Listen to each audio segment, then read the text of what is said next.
আসসালামু আলাইকুম রহমতুল্লাহ। আপনারা যে মডেলগুলো এতদিন অপেক্ষা করছেন, বারবার আমাদের কাছে নিয়ে আসছেন, আমরা আপনাদেরকে বাটনের ফোনের এলসিডিগুলো দিতে পারিনি। সেই উপলব্ধি থেকে আপনাদের সুবিধার্থে আমরা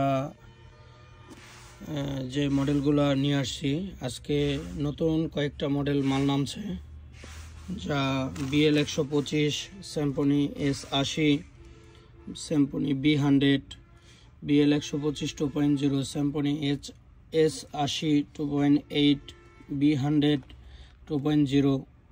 এই মালগুলো আমাদের নতুন মডেল আসছে ইনশাল্লাহ। আপনারা তাড়াতাড়ি অর্ডার দিবেন এবং খুব দ্রুতই আপনাদের হাতের নাগালে মাল পাবেন। আর SRT টেলিকমে সকল প্রকার এলসিডি খুব সাশ্রয়ী মূল্যে বিক্রয় করা হয় এবং অরিজিনাল পণ্য বিক্রয় করা হয় ইনশাল্লাহ।